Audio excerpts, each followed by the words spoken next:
Guys इस video के अंदर हम बात करने वाले हैं ट्राइडेंट लिमिटेड के बारे में। अगर ट्राइडेंट की बात करते तो दो बड़ी न्यूज़ करंटली मार्केट में देखने को मिल रही है।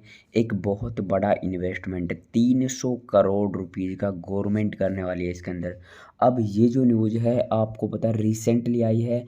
एंड अगर इसकी बात करते हैं जो इसका एक इम्पैक्ट है इस स्टॉक पे लॉन्ग टर्म में रहेगा। अब उसके पीछे का रीज़न अगर हम यहाँ पे डिस्कस करते हैं तो अब 300 करोड़ कंपनी को मिल रहे हैं। देन ये अपने बिजनेस को एक्सपेंड कर सकते हैं, लाइक यहाँ पे अपने बिजनेस को बढ़ा सकते हैं। इसी के साथ साथ अगर बात करी जाए तो कंपनी कुछ न्यू इनोवेशंस भी कर सकती है। अब देखिए इस न्यूज़ के बारे में डिस्कस करेंगे, लेकिन अगर लेटेस्ट ट्रेडेड डे की बात करते हैं तो ट्राइडेंट 54 रुपये 95 पैसे के आसपास में था। थोड़ा सा डिक्लाइन हमें इसके अंदर देखने को मिल रहा था, थोड़ा सा। एंड अगर बात करी जाए पिछले 5 दिन की तो पिछले 5 दिन के अंदर भी जो स्टॉक है उसमें लगभग 3.5% की गिरावट हमें देखने को मिल रही है। एक महीने के टाइम फ्रेम की बात करते हैं तो इसमें थोड़ी ग्रोथ थी। अब बात करते हैं देखिए इसके रिगार्डिंग मार्केट के सेंटिमेंट की भी, क्योंकि जो मार्केट का सेंटिमेंट है वो भी काफ़ी ज़्यादा मैटर करता है। लाइक यहाँ पे बीएसई सेंसेक्स आप देख सकते हो 0.41% से डाउन है। निफ्टी 50 की बात करते हैं तो 0.31% से। तो कहीं ना कहीं मार्केट का सेंटिमेंट अभी नेगेटिव जरूर दिख रहा है, लेकिन दो बड़े न्यूज़ आ रहे हैं, दोनों को डिस्कस करने वाले। तो वीडियो काफ़ी इंपॉर्टेंट रहेगा, लेकिन उससे पहले अगर आपने चैनल को सब्सक्राइब नहीं किया है सब्सक्राइब कर सकते हो। स्टॉक मार्केट के रिगार्डिंग इंपॉर्टेंट अपडेट वगैरह यहाँ पे शेयर करता रहता हूँ।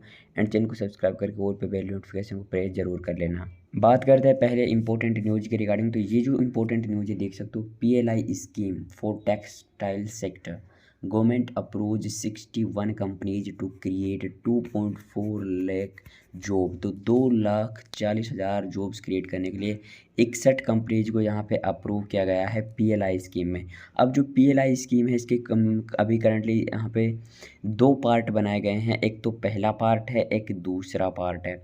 अब इसमें होगा क्या, यहाँ पे आप देख सकते हो, आपको यहाँ पे देखने को मिलेगा in the 61 applications approved the proposed total investment expected from the applicants is RS 19,077 crore and A projected turnover is 1,84,917 crore over a period of 5 साल। तो 5 साल के लिए मेनली यहाँ पे पीएलआई स्कीम लाई गई है।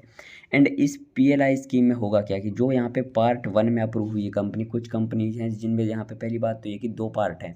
अब जो पहला पार्ट है उसके अंदर मिनिमम इन्वेस्टमेंट जो होगा गवर्नमेंट का वो होगा 300 करोड़। एंड जो टर्नओवर यहाँ पे मिनिमम मिलेगा वो मिलेगा 600 करोड़ के आसपास। इसी के साथ साथ जो दूसरा पार्ट है पार्ट 2 में क्या है कि मिनिमम इन्वेस्टमेंट गवर्नमेंट करेगी 100 करोड़ एंड वहाँ पे टर्नओवर एक्सपेक्टेड होगा 200 करोड़ का।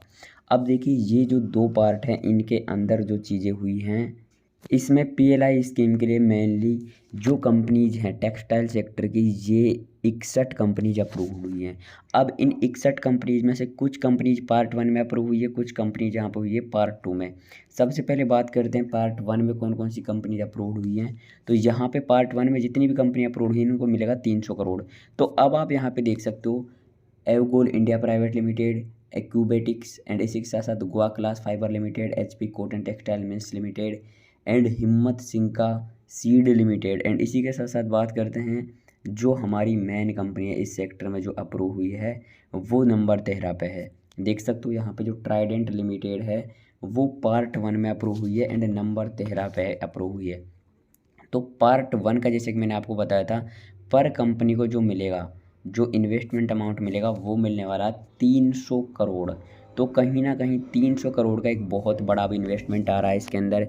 एंड इसमें गवर्नमेंट 300 करोड़ देगी तो फ्यूचर है जो इसका काफ़ी ज़्यादा ब्राइट रहने वाला है, क्योंकि एक तो कंपनी के पास में एक्स्ट्रा फंड आ जाएगा एक्सपेंसन के लिए। बिजनेस का जो एक्सपेंसन है उसको कंपनी ईजिली यहाँ पे अब कर पाएगी। एक और इम्पोर्टेंट अगर न्यूज़ की करंटली हम बात करते हैं तो देखिए मेनली दो न्यूज़ आ रहे हैं। अब बात करते हैं दूसरी न्यूज़ की। तो रिसेंटली हुआ क्या था कि यहाँ पे एक कंपनी है, एक फंड है, मेनली एक फाउंडेशन है जिसने इन्वेस्टमेंट किया हुआ है ट्राइडेंट के अंदर। तो उस फाउंडेशन ने यहाँ पे अपील की थी कि वो प्रमोटर होल्डिंग्स से हटकर पब्लिक डोमेन में जाना चाहता है। लाइक वो जो फाउंडेशन है उसको प्रमोटर्स के लिस्ट में डाला हुआ था ट्राइडेंट ने, लेकिन अब उसने कुछ दिन पहले एक यहाँ पे अपील की थी कि वो प्रमोटर से हटकर पब्लिक में जाना चाहता है, मतलब जो पब्लिक यहाँ पे इन्वेस्टर्स हैं उनकी लिस्ट में जाना चाहता है। तो अब यहाँ पे आप देख सकते हो एक उसके रिगार्डिंग एक प्लस पॉइंट ये आ रहा है, डियर सर और madam, intimation of withdrawal of application for reclassification of promoter to public category. तो अब हुआ क्या है, मैं उस फाउंडेशन को आपको बता देता हूँ वो कौन सी फाउंडेशन है। उसने 2020 के अंदर एक यहाँ पे एक इन्फॉर्मेशन दी थी कि वो रिक्लासिफिकेशन चाहता है। अब रिक्लासिफिकेशन कैसे चाहता है कि वो यहाँ पे प्रमोटर से पब्लिक कैटेगरी में जाना चाहता है, उसने सेबी से कहा था। अब उसकी बात करते हैं कि वो कौन सा यहाँ पे फर्म है, कौन सा यहाँ पे फाउंडेशन है। तो यहाँ पे देख सकते हो आप 14 अप्रैल 2022 को इन्होंने एक यहाँ पे अपील डाली थी कि ये जाना चाहते हैं बाहर। इनका नाम है MS लोटस ग्लोबल फाउंडेशन। तो ये जो लोटस ग्लोबल फाउंडेशन है इसने अपील की थी सेबी से कि वो ट्राइडेंट के प्रमोटर्स के सेक्टर से बाहर निकल के पब्लिक सेक्टर में जाना चाहता है। लेकिन अब उनका फिर यहाँ पे एक जो लेटर है वो आया है। अब लेटर क्या आया यहाँ पे देख सकते हो, in view of the aforesaid letter the company has submitted a request for withdrawal of reclassification application to BSE limited and national stock exchange. तो अब इसको विड्रॉल किया जा रहा है वापस से। जो ये यहाँ पे लेटर था, पहले जो अपील सबमिट की गई थी रिक्लासिफिकेशन की, अब वो वापस ले ली गई है। तो ये एक बहुत बड़ी पॉजिटिविटी करंटली देखने को मिल रही है कि जो यहाँ पे लोटस ग्लोबल फाउंडेशन है अब ये रिमेनिंग रहेगा, ये रहेगा अब यहाँ पे अभी भी प्रमोटर्स के ग्रुप में, ये प्रमोटर्स के ग्रुप में पब्लिक ग्रुप में नहीं जा पाएगा। तो ये भी एक पॉजिटिविटी हमें देखने को मिली ट्राइडेंट के रिगार्डिंग। लेकिन जो सबसे बड़ी पॉजिटिव खबर है आज की वो है कि 300 करोड़ का इन्वेस्टमेंट आ रहा है जो कि काफ़ी ज़्यादा एक्सपेंड कर सकता है फ्यूचर को, और फ्यूचर में काफ़ी तगड़ी ग्रोथ यहाँ पे हमें देखने को मिल सकती है ट्राइडेंट के अंदर। एंड इसी तरह की जो और भी अपडेट्स वगैरह होती है मैं आपके साथ में शेयर करते रहता हूँ। चैनल को सब्सक्राइब कर लेना। मैं मिलता हूँ किसी इंटरेस्टिंग वीडियो में, तब तक के लिए टेक केयर एंड बाय।